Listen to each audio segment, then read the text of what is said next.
Leases ഞാനൊരു doubt കൂടി ചോദിച്ചോട്ടെ. കാരണം ഇത്രയും ഒരു എന്താ ക്ലാരിറ്റി ഇല്ലാത്ത ഒരു പുസ്തകം വെച്ചിട്ട് ഫോർ എക്സാമ്പിൾ ഞാൻ പറയുവാണെങ്കിൽ നമ്മളിപ്പോ ഒരു മിസൈൽ ഡിഫൻസ് സിസ്റ്റം നമ്മൾ അനലൈസ് ചെയ്യുമ്പോൾ അത് പല ഫേസിൽ ഉം, നമുക്ക് ആ മിസൈൽ നമുക്ക് ഡിഫെൻഡ് ചെയ്യാൻ പറ്റും.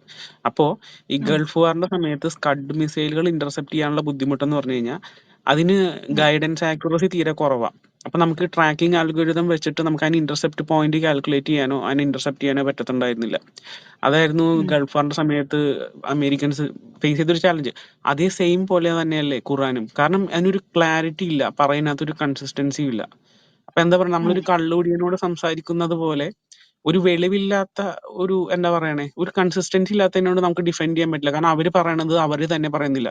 ചില ഗ്രൂപ്പിൽ ചെല്ലുമ്പോൾ ഇവര് യഹോവയെ തെറി പറയും, വേറെ ചിലവർ ഇവിടെ ഉം, വന്നിട്ട് യഹോവ അവരുടെ ദൈവമാണെന്ന് പറയും. അവർക്ക് തന്നെ അറിയില്ല ഉം, അവരെന്താ പറയണേന്ന്. അപ്പൊ ഇത്രയും എന്താ പറയണത് സിസ്റ്റർ, ഒരു we are fighting a smoke. എനിക്ക് അങ്ങനെ തോന്നിയത്. കാരണം അവർക്ക് തന്നെ എന്താ സംഭവം സംഭവിക്കണമെന്ന് അവർക്ക് തന്നെ അറിയില്ല. ദ ജസ്റ്റ് ബ്ലൈൻഡ്ലി ഉം. Defending something they don't know. എനിക്ക് അങ്ങനെ തോന്നിയത്. അതെന്തുകൊണ്ടാണെന്ന് താങ്കൾക്ക് തോന്നുന്നത്? സിസ്റ്റർ അതിന് എന്താ പറയണേ, ഒരു ക്ലാരിറ്റി ഇല്ല എഴുതി വെച്ചിരിക്കുന്നതിനകത്ത്. പിന്നെ അത് മാത്രമല്ല, അവരത് നമ്മൾ പറയുന്നതിനെ സമ്മതിച്ചു നിന്ന് കഴിഞ്ഞാൽ അത് നമ്മൾ നേരത്തെ പറഞ്ഞ പോലെ എന്തുന്നാ 3 പില്ലേഴ്സിന്റെ കാര്യം, ബിസിനസ്, ഉം, പൊളിറ്റിക്സ്, ടെക്സ്, അതാണത്. ഉം. അതിനകത്തൊരു ബിസിനസ് വയലൻസ്, ആധ്യാത്മിക sorry, violence. Business, violence, sex. അപ്പോൾ നമ്മൾ അങ്ങനെ ഉം. ചിന്തിച്ചു കഴിയുമ്പോൾ, കാരണം ഇവർ കോമൺ സെൻസ് വെച്ച് എന്തുകൊണ്ട് ചിന്തിക്കുന്നില്ല എന്ന് എനിക്ക് മനസ്സിലാകത്തെ. പിന്നെ ഈ ഇസ്ലാമിക് സ്റ്റേറ്റിൽ വന്നിട്ട് അവർ ചെയ്ത് കൂട്ടിയതെല്ലാം നമ്മളോട് ഈ പറയുന്ന കാര്യങ്ങൾ തന്നെയല്ലേ. അപ്പൊ നമ്മളിവിടെ നുണ പറയുവാണെങ്കിൽ അവർ ശരി. ചെയ്യേണ്ടത് നേരെ തിരിച്ചല്ല ചെയ്യേണ്ടത് സിസ്റ്റർ. അപ്പൊ ഇത്രയും ഉം. എവിഡൻസ് അവരുടെ മുമ്പിൽ ഇപ്പോ ഉണ്ടായിട്ടും നിങ്ങൾ ഈ ക്ലാരിറ്റി ഇല്ല എന്ന് പറഞ്ഞാൽ അവര് സമ്മതിക്കില്ല. ഏതെങ്കിലും ഒരു എക്സാമ്പിൾ പറയാമോ? എന്താ ക്ലാരിറ്റി ഇല്ല എന്ന് പറയാൻ കാരണം? ക്ലാരിറ്റി ഇല്ല എന്ന് പറഞ്ഞത് ഞാൻ മറ്റേ സെബാസ്റ്റ്യൻ പുന്നക്കലിന്റെ വീഡിയോസിലെല്ലാം ഉം. പറയുന്ന മറ്റേ മഴ പെയ്യിപ്പിക്കുന്ന ഒരു ആയത്തൊക്കെ ഉണ്ടായിരുന്നല്ലോ സിസ്റ്റർ. അപ്പൊ അങ്ങനെയുള്ള അതൊക്കെ ചെറിയ കാര്യമാ. അതൊക്കെ ചെറിയ കാര്യമാ. അതിനേക്കാൾ വലിയ സാധനമൊക്കെ ഉണ്ട്. ഓക്കെ, ഞാൻ മുമ്പ് പറഞ്ഞില്ലേ, കിബിലയുടെ ഡയറക്ഷൻ, അതിനെപ്പറ്റി ഞാൻ കുറച്ച് ഭാഗം ഈ ഖുറാനിലെ കുറച്ച് ഈ ക്ലാരിറ്റി ഇല്ല, കണക്ഷൻ ഇല്ല എന്നുള്ള ഭാഗമൊക്കെ വായിച്ചു കേൾപ്പിക്കാം. ഒരു 2-3 വായത്ത് വായിച്ചു കേൾപ്പിക്കാം. നിങ്ങൾ തന്നെ നിശ്ചയിക്കുക ഈ സാധനത്തിൽ എന്തെങ്കിലും നിങ്ങൾക്ക് മനസ്സിലായി. ഓക്കെ, 2-ാമത്തെ അധ്യായമാണ് ബക്ര, പശു എന്ന അർത്ഥം. ഇതില് 143 ഇല്ല 142 മുതൽ വായിക്കാം. കാരണം ഇതൊരു ഭാഗം തുടങ്ങിയിരിക്കുകയാണ്. ഈ 2-ാം അധ്യായത്തിന്റെ അതിനെ 2 ഭാഗമായിട്ട് തിരിച്ചിട്ടുണ്ട്. അതിന്റെ സെക്കൻഡ് പോർഷൻ ആണ്. ഓക്കെ, അപ്പോൾ ഇതൊരു ഭാഗം 2 എന്ന് പറഞ്ഞിട്ടാണ് തുടങ്ങുന്നത്.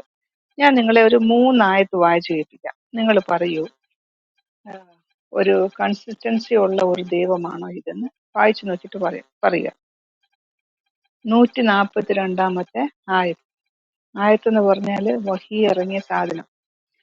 ഇവർ ഇതുവരെ പ്രാർത്ഥനാ വേളയിൽ തിരിഞ്ഞു നിന്നിരുന്ന ഭാഗത്ത് നിന്ന് ഇവരെ തിരിച്ചുവിട്ട കാരണം എന്താണെന്ന് മൂഢന്മാരായ ആളുകൾ ചോദിച്ചേക്കാം. ആലോചിച്ച് നോക്കണേ. ഒരിക്കൽ കൂടി വായിക്കാം. ഇവർ ഇതുവരെ പ്രാർത്ഥനാ വേളയിൽ തിരിഞ്ഞു നിന്നിരുന്ന ഭാഗം, അതായത് കിബില, ഇവരെ തിരിച്ചുവിട്ട കാരണം എന്താണെന്ന് മൂഢന്മാരായ ആളുകൾ ചോദിച്ചേക്കാം.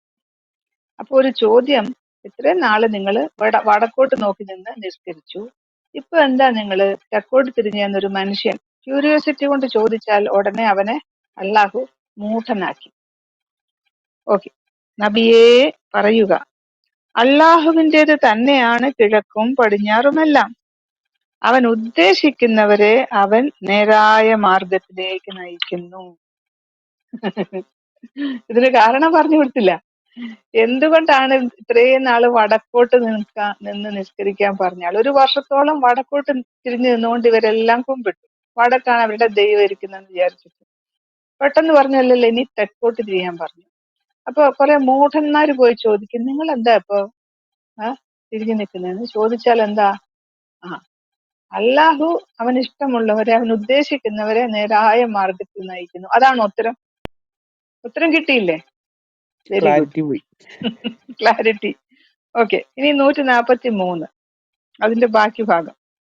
അപ്രകാരം നാം നിങ്ങളെ ഒരു ഉത്തമ സമുദായമാക്കിയിരിക്കുന്നു. എന്ത്? വടക്കോട്ട് നോക്കടാന്ന് പറഞ്ഞപ്പോ അങ്ങോട്ട് നോക്കി, തെക്കോട്ട് നോക്കടാന്ന് പറഞ്ഞപ്പോ അങ്ങോട്ട് നോക്കി. അങ്ങനെ നാം നിങ്ങളെ, നിങ്ങൾ ചോദ്യമൊന്നും ചോദിക്കുന്നില്ലല്ലോ. നിങ്ങൾ ബൊമ്മകളെ പോലെ അങ്ങോട്ട് തിരിഞ്ഞ് നിൽക്കാൻ പറഞ്ഞാൽ നിന്ന്, ഇങ്ങോട്ട് തിരിഞ്ഞ് നിൽക്കാൻ പറഞ്ഞു. അപ്പൊ നിങ്ങൾ എന്തായി? ഉത്തമ സമുദായം ആക്കിയിരിക്കുന്നു. നിങ്ങൾ ജനങ്ങൾക്ക് സാക്ഷികളായിരിക്കുവാൻ. അവിടെ എന്തിനാ സാക്ഷി? എന്തിന് സാക്ഷ്യം? റസൂൽ നിങ്ങൾക്ക് സാക്ഷിയായിരിക്കാനും വേണ്ടി. ഇവിടെ എന്താണ് ഈ സാക്ഷിയാകേണ്ട ആവശ്യം? ഉം? നിങ്ങൾ ജനങ്ങൾക്ക് സാക്ഷികളായിരിക്കുവാൻ. ഇവിടുത്തെ നിങ്ങൾ ആരാ? മുസ്ലിം വിശ്വാസികളാണ്. മുസ്ലിം വിശ്വാസികളാണെങ്കിൽ ഏത് ജനങ്ങൾക്ക് അവർ സാക്ഷിയായിരിക്കേണ്ടത്? അത് എന്താ ഈ സാക്ഷി എന്ന് പറഞ്ഞ എന്തെങ്കിലും ഒരു കാര്യമാണല്ലോ സാക്ഷ്യപ്പെടുത്താൻ. ഓക്കെ, ഇതെല്ലാം ക്ലാരിറ്റിയുടെ അങ്ങേയറ്റമാണ് കേട്ടോ. ഇനിയും വരുന്നു. റസൂലിനെ പിൻപറ്റുന്നവര് ഒക്കെ ആരെന്നും പിന്മാറിക്കളയുന്നവരാരെന്നും തിരിച്ചറിയുവാൻ വേണ്ടി മാത്രമായിരുന്നു നീ ഇതുവരെ തിരിഞ്ഞു നിന്നിരുന്ന ഭാഗത്തെ നാം കിബിലയായി നിശ്ചയിച്ചത്. ഉത്തരം വന്നത് കണ്ടോ? റസൂലിനെ ആരൊക്കെ പിൻപറ്റുമെന്ന് അറിയാൻ വേണ്ടിയാണത്രേ ആദ്യത്തെ കിബില അങ്ങോട്ട് നിശ്ചയിച്ചത്. മനസ്സിലായോ? അതായത് കാള പെറ്റു എന്ന് പറഞ്ഞാൽ ഉടനെ കയറ് എടുത്തോണ്ട് ഓടിക്കൊണ്ട് വരുന്ന ടൈപ്പ് ആൾക്കാരുണ്ടല്ലോ. ആ, വടക്കോട്ട് തിരിയടാ എന്ന് പറഞ്ഞപ്പോ എല്ലാം വടക്കോട്ട് തിരി, തെക്കോട്ട് തിരിയടാ എന്ന് പറഞ്ഞപ്പോ എല്ലാം തെക്കോട്ട് തിരി. അങ്ങനെ ചോദ്യം ചോദിക്കാതെ, ഒരു സംശയം പ്രകടിപ്പിക്കാതെ, ഒരു ക്യൂരിയോസിറ്റി പോലും ഇല്ലാതെ ഇങ്ങോട്ട് ദൈവം ദൈവം ഇത്രയും നാള് വടക്കായിരുന്നു, പുള്ളിക്ക് ട്രാൻസ്ഫർ ആയി, ഇപ്പൊ തെക്കായി, ട്രാൻസ്ഫർ കിട്ടി, തെക്കോട്ടായി, അത്രേ ഉള്ളൂ. അങ്ങനെ അതുപോലെ ആരൊക്കെയാണ് റസൂലിനെ ചോദ്യം ചെയ്യാതെ പറഞ്ഞ കാര്യം ചെയ്യുമെന്ന് അറിയാൻ വേണ്ടിയാണ് ഇത്ര കിബ്ല മാറ്റിയത്. എങ്ങനെ ഉണ്ട് ഇതിന്? ഇങ്ങനെയുള്ള മുട്ടുന്യായമൊക്കെ സ്കൂളിൽ പറഞ്ഞാൽ നല്ല മാസ്റ്റർമാർ നല്ല തുടക്കിട്ട് നല്ല ചൂറൽ കൊണ്ട് അടിക്കും. ഇങ്ങനത്തെ ഓരോ എക്സ്ക്യൂസ് ഒക്കെ പറഞ്ഞു. അല്ലാഹുവിനെ അടിക്കാനായിട്ടൊന്ന് കിട്ടിയിരുന്നെങ്കിൽ രണ്ടെണ്ണം കൊടുക്കായിരുന്നു ഇങ്ങനത്തെ എക്സ്ക്യൂസ് ഒക്കെ പറഞ്ഞതിന്. പിന്നെ അല്ലാഹു നേർവഴിയിലാക്കിയവരെ ഒഴിച്ച് മറ്റെല്ലാവർക്കും അത് ഒരു വലിയ പ്രശ്നമായി തീർന്നിരിക്കുന്നു. എന്ത്? ആ, ഇത്രയും നാള് വടക്കോട്ട്, ഇപ്പൊ ഇതാ തെക്കോട്ട്. അപ്പോ അല്ലാഹു പറഞ്ഞ ഒട്ടനെ അങ്ങ് കേട്ടോണം, ചോദ്യം ചോദിക്കരുത്. അവർക്ക് ഇത് പ്രശ്നമായി. അവർ പറഞ്ഞു ഇതെന്താ ഇത്രയും കാലം വടക്കോട്ട്? അത് പ്രശ്നം. അല്ലാഹു നിങ്ങളുടെ വിശ്വാസത്തെ പാഴാക്കി കളയുന്നതല്ല.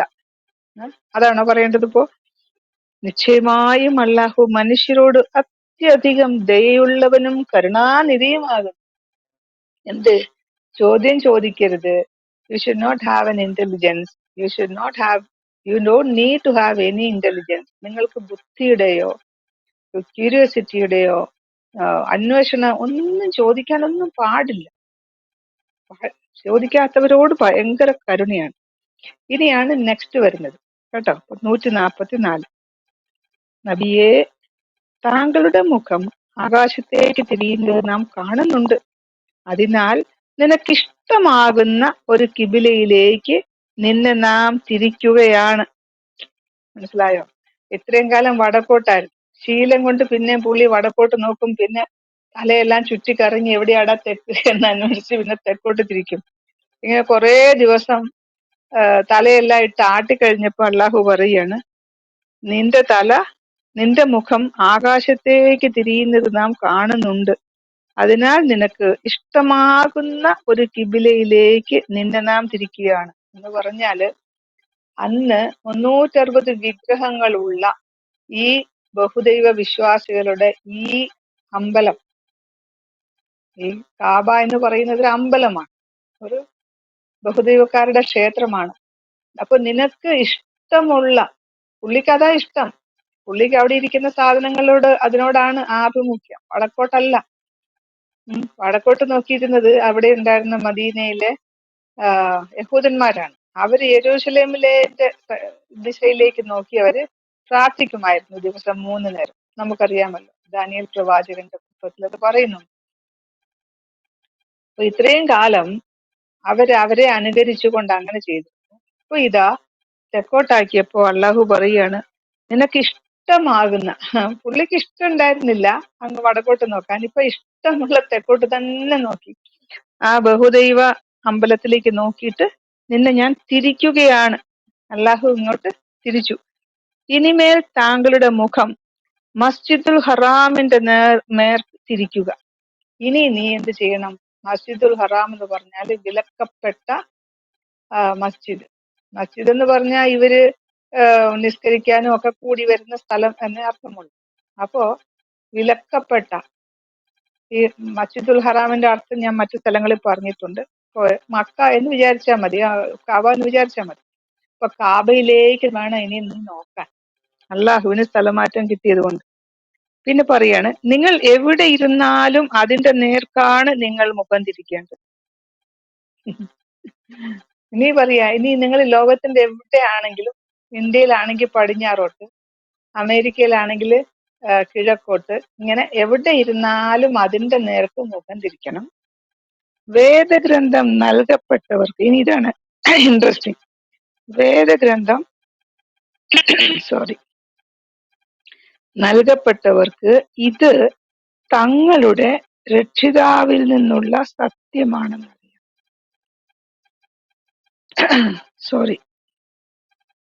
ഇതെന്തൊരു വലിയ നുണയായിപ്പോയി സഹോദരങ്ങളെ. ഇത് കണ്ടോ, അബദ്ധത്തിനിടയ്ക്ക് ഒരു വലിയ നുണ ഇയാള് അടിച്ചു കയറ്റും. അബദ്ധങ്ങൾ പറയുന്നതിനിടയ്ക്ക് ഈ ഒരിക്കൽ കൂടി ഞാൻ വായിക്കാം. ഈ തെക്കോട്ട് നോക്കാൻ പറഞ്ഞിട്ട്, ഇനി മസ്ജിദുൽ ഹറാം കാബയിലേക്ക് നോക്കാൻ പറഞ്ഞിട്ട് പിന്നെ പറയുകയാണ്, വേദഗ്രന്ഥം നൽകപ്പെട്ടവർ ആരാണ്? ക്രിസ്ത്യാനികളും യഹൂദന്മാരും. അവർക്ക് ഇത് തങ്ങളുടെ രക്ഷിതാവിൽ നിന്നുള്ള സത്യമാണെന്ന് അറിയാം. ഇയാളെയൊക്കെ ഈ നുണ എന്ന് പറയുന്നത് ഈ മുസ്ലിങ്ങൾക്ക് എന്തുകൊണ്ടാണ് ഹലാലായതെന്നറിയാം. ഈ അള്ളാഹു തന്നെ പച്ച നുണ, ഇത് ഈ ഖുറാനിൽ ഉടനീളം കാണാവുന്നതാണ്, പച്ച നുണ. ഈ കാബയിലേക്ക് നോക്കി നിസ്കരിക്കണമെന്ന് വേദഗ്രന്ഥം വായിക്കുന്നവരുടെ ദൈവം യഹോവ എവിടെയെങ്കിലും പറഞ്ഞിട്ടുണ്ട്? യേശുക്രിസ്തു പറഞ്ഞിട്ടുണ്ട്? എന്നിട്ട് ഇവിടെ എഴുതി വെച്ചിരിക്കുക. ഇതുകൊണ്ടാണ് ഇവരിതൊക്കെ വിശ്വസിച്ചിട്ട് നമ്മളുടെ അടുത്ത് തർക്കിക്കാൻ വരും. അവർ പ്രവർത്തിക്കുന്നതിനെ പറ്റി ഒന്നും അള്ളാഹു അശ്രദ്ധനല്ല. ഏതെങ്കിലും ക്രിസ്ത്യാനിയോ യഹൂദനോ അല്ലെങ്കിൽ ഏതെങ്കിലും ഒരു പ്രവാചകൻ ഈ കാബയിൽ പോയിട്ട് വണങ്ങിയിട്ടുണ്ട്? അപ്പോ ഈ പറഞ്ഞിരിക്കുന്ന കാര്യമൊക്കെ ഞാനിപ്പോ നിങ്ങളോട് ഇങ്ങനെ വിവരിച്ച് പറഞ്ഞതുകൊണ്ട് ഒറ്റ റീഡിങ്ങിൽ നിങ്ങൾക്ക് ഇത് വായിച്ചാൽ എന്തെങ്കിലും മനസ്സിലാവും? ഒരു ചുക്കും മനസ്സിലാവില്ല. പക്ഷേ നിങ്ങൾക്ക് ഞാൻ ഒന്നും എക്സ്പ്ലെയിൻ ചെയ്യാതെ ഒരായത്ത് വായിച്ചു കേൾപ്പിക്കാം. ഓക്കെ, ഇത് ബക്രയിൽ തന്നെ ഉള്ളതാണ്. ആർക്കെങ്കിലും ഇടയ്ക്ക് എന്തെങ്കിലും അഭിപ്രായം പറയാനുണ്ടെങ്കിൽ പറയാം കേട്ടോ. സോറി. ഇല്ല സിസ്റ്റർ, വായിച്ചോ. ഓക്കെ, ഇത് ഞാൻ വായിക്കുന്നത് ഖുറാനാണ്, ഹദീസോ തഫ്സീറോ ഒന്നുമല്ല, വെറും പ്ലെയിൻ ഖുറാനാണ് വായിക്കുന്നത്. രണ്ടാമത്തെ ഈ ബക്ര തന്നെ, പശു അധ്യായം 101 മുതൽ 101, 102.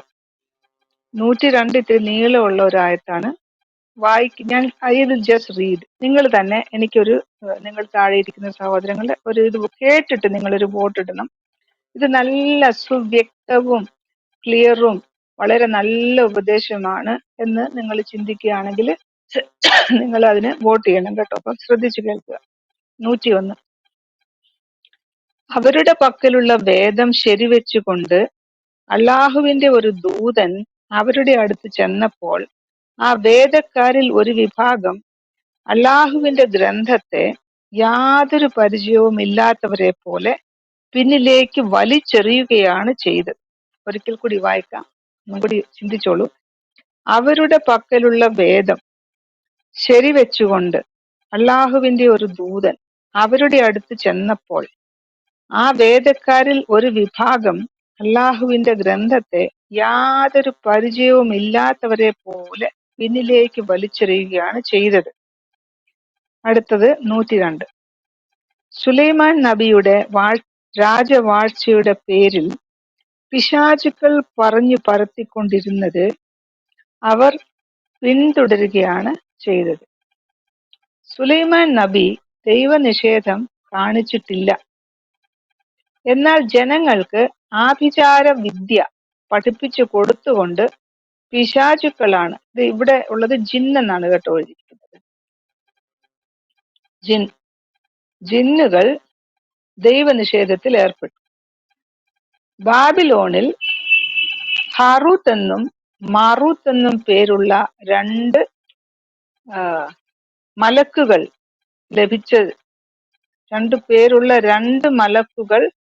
ലഭിച്ചതിനെയും അവർ പിന്തുടർന്നു. എന്നാൽ ഹാറൂത്തും മാറൂത്തും ആരെ പഠിപ്പിക്കുമ്പോഴും ഞങ്ങളുടേത് ഒരു പരീക്ഷണം മാത്രമാകുന്നു, ദൈവനിഷേധത്തിൽ ഏർപ്പെടരുത് എന്ന് അവർ പറഞ്ഞു കൊടുക്കാതിരുന്നില്ല. അങ്ങനെ അവരിൽ നിന്ന് ആളുകൾ ഭാര്യാഭർത്താക്കന്മാർക്കിടയിൽ ഭിന്നതയുണ്ടാക്കാനുള്ള തന്ത്രങ്ങൾ പഠിച്ചുകൊണ്ടിരുന്നു.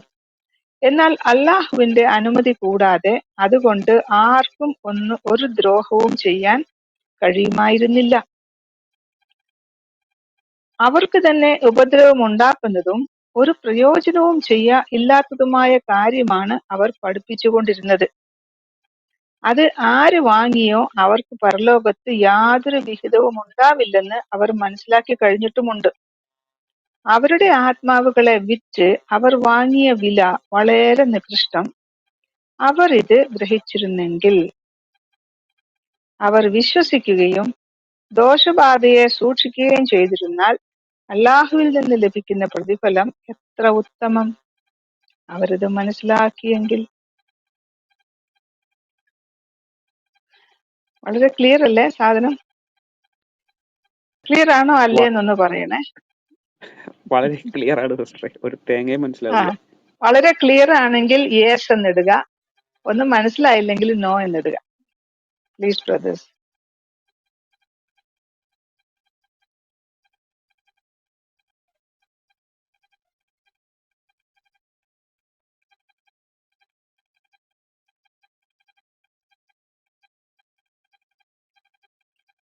സഹോദരന്മാരെല്ലാം നോ നോ എന്നാണല്ലോ ഇടുന്നത്. അതിനി ഞാൻ വായിച്ചതിന്റെ കുഴപ്പമായിരിക്കും, അല്ല ഇനി അറബിയിൽ വായിക്കണായിരിക്കും. അറബിയിൽ വായിക്കാത്തോണ്ടായിരിക്കും സിസ്റ്ററെ. അറബി അറിയുന്ന ആരെങ്കിലും ഇവിടെ ഉണ്ടോ? ഉസ്മാൻ എന്താ താഴെ ഇരിക്കുന്നു? ഉസ്മാൻ വാ. ഉസ്മാൻ എം എ അറബിയിൽ വായിച്ച് ഞങ്ങൾക്കൊന്ന് പറഞ്ഞു തരും. ഞാൻ ഇൻവിറ്റേഷൻ തന്നിട്ടുണ്ട് ഉസ്മാനെ. അനസ്തങ്ങൾക്കും അറിയായിരിക്കും അല്ലെ വായിക്കാൻ അറബിയില്? അനസ്തങ്ങൾ വരൂ. ഖുർആൻ 101, 102 ഒന്ന് വായിച്ചു കേൾപ്പിക്കൂ. അറബിയില് വായിച്ചിട്ടൊന്ന് പറഞ്ഞു തന്നാ മതി. ആർക്കെങ്കിലും എന്തെങ്കിലും മനസ്സിലായോ സഹോദരന്മാരെ? നോ യെസ് എന്ന് ആരും ഇട്ടിട്ടില്ലല്ലോ.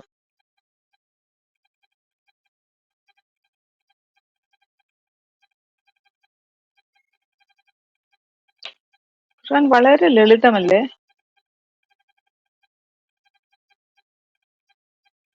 ഫിഗ് ഇവിടെ ഉണ്ടോ? ഫിഗ് ഉണ്ടെങ്കിൽ ഒന്ന് വരൂ. ഹാദി സബീൽ. ഹാദി ഇന്ത്യൻ മുസ്ലിം ആണ്. Hadi please come. ഞാൻ ഇൻവിറ്റേഷൻ തരുകയാണ്, വരൂ. ഖുർആൻ 102 ഒന്ന് വായിച്ച് അറബിയിൽ വായിച്ചിട്ടൊന്ന് അർത്ഥം പറഞ്ഞു. മലയാളത്തിൽ വായിച്ചിട്ടൊന്നും പിടികിട്ടുന്നില്ല.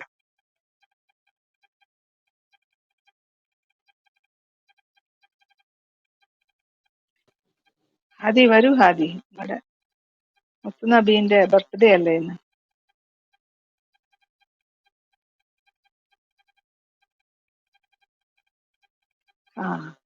Very good. Hello Hadi. Hello Hadi, Islam വിശ്വാസിയാണോ? അതെ, ഇസ്ലാം വിശ്വാസിയാണ്. ഈ റൂമിൽ വരാറുള്ള ആളാണോ? ഇല്ല ഇല്ല, ഞാൻ ആദ്യമായിട്ട് വരികയാണ്. എന്താണ് വിഷയം എന്നറിയില്ല. ഇപ്പൊ ഓക്കെ എന്താണ് ഓക്കെ. ഡിസ്കസ് ചെയ്തുകൊണ്ടിരുന്നത്? ഞങ്ങൾക്ക് ഒരു ആയത്ത് വായിച്ചിട്ട് ഇത് വളരെ ലളിതവും ഒക്കെയാണെന്ന് പറഞ്ഞ് ഞങ്ങൾ വായിച്ചിട്ട് ഒരു പിടിയും കിട്ടുന്നില്ല. ഒന്ന് വായിച്ച് മനസ്സിലാക്കി തരാമോ? ഏതാണ് ആയത്ത്? ഏതാണ്? ബക്ര 102. ബക്കറ 102. ഉം.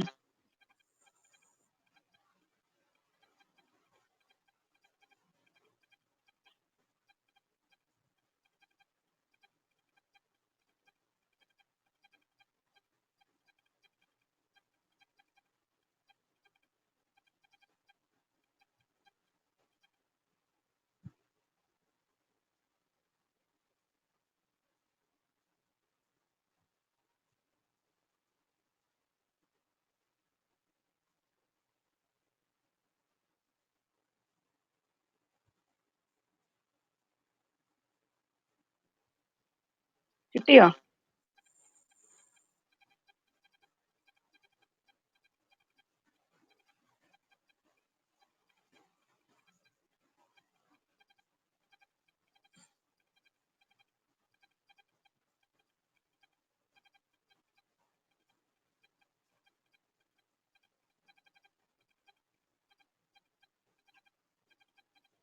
ഹാദി കിട്ടിയോ? ഹാദി, ഒരുപാട് സമയമായല്ലോ. അതിന്റെ തുടക്കം എന്ന് പറയാമോ? നിങ്ങളൊന്ന് പറഞ്ഞാൽ. അല്ല, ഇത് മലയാളത്തിൽ വായിച്ചിട്ടൊന്നും മനസ്സിലായില്ല. അറബിയിൽ വായിച്ചിട്ട് അർത്ഥം പറഞ്ഞുതരാമോ? മലയാളം ഒന്ന് പറയാമോ? വായിച്ചോളൂ വായിച്ചോളൂ, നോ പ്രോബ്ലം. കിട്ടിയോ? ഇല്ല, ആയത്തെടുത്തോ?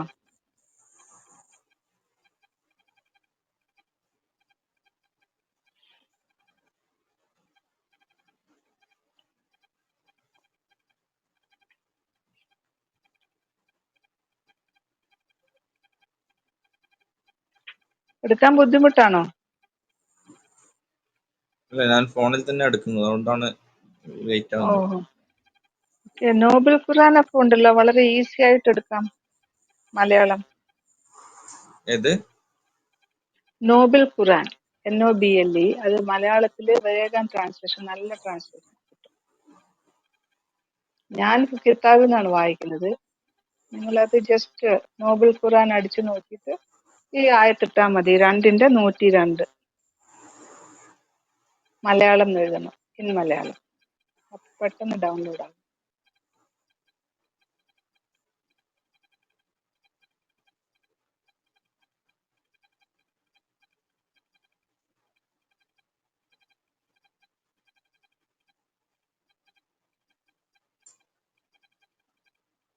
കിട്ടിയോ?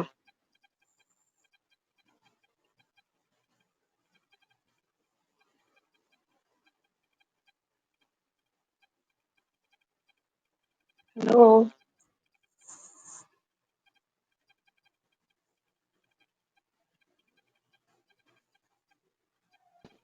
ഒന്നും കേൾക്കുന്നില്ല സിസ്റ്റർ. അതെ അതെ, അദ്ദേഹത്തിന് ഡൗൺലോഡ് ചെയ്യാൻ പറ്റുന്നില്ല എന്നാ പറയുന്നത്.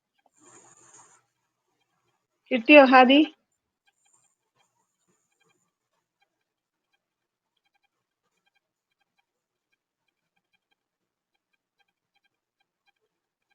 എന്ത് ചെയ്യാനാ?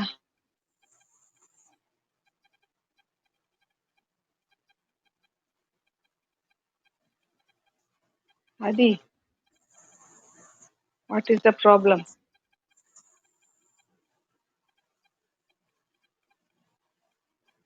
ബിജു ബ്രദർ ബിസിയാണോ? എനിക്ക് കേൾക്കുന്നുണ്ട് സിസ്റ്റർ. ബിജു ബദർ മ്യൂട്ടാ. അപ്പൊ ഹാദി ഒന്നും പറയുന്നില്ലല്ലോ, എന്താ ചെയ്യാ ഇപ്പൊ?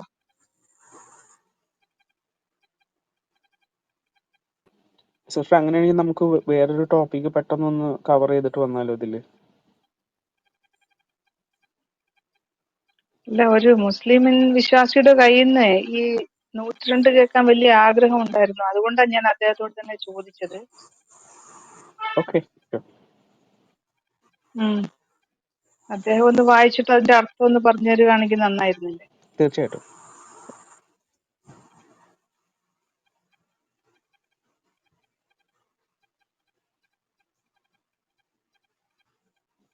ഹാദി ബ്രദർ. ഓക്കെ, ഹാദി വരുമ്പോ എന്നൊന്ന് വിളിക്കണേ. ഹാദി വരുമ്പോ എന്നൊന്ന് വിളിക്കണേ. എനിക്ക് ഇത്തിരി പണിയുണ്ട്. ഓക്കെ. ദിഹിയ എന്ത് പറയുന്നു? ദിഹിയ അൽ കൽബി. സന്തോഷമായിട്ടിരിക്കുന്നില്ലേ സിസ്റ്റർ?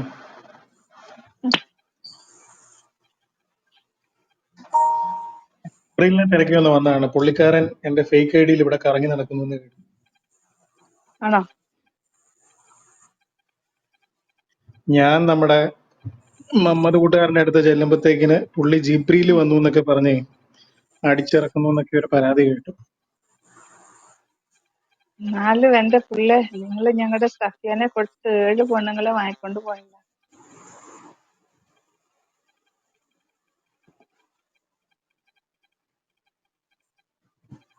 ഹാദി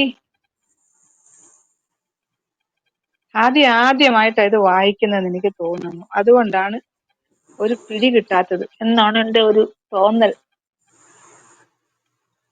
ഹാദി, ഒന്ന് മൈക്ക് എടുത്തിട്ട് എന്താ സിറ്റുവേഷൻ എന്ന് പറയൂ. ഹാദി ഇത് വായിച്ചിട്ടുണ്ടോ ഇതിനു മുമ്പ്?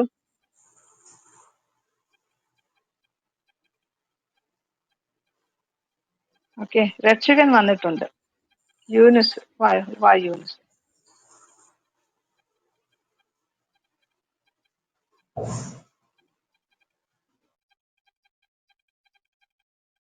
ആ യൂനുസിന് അറബി അറിയാമോ?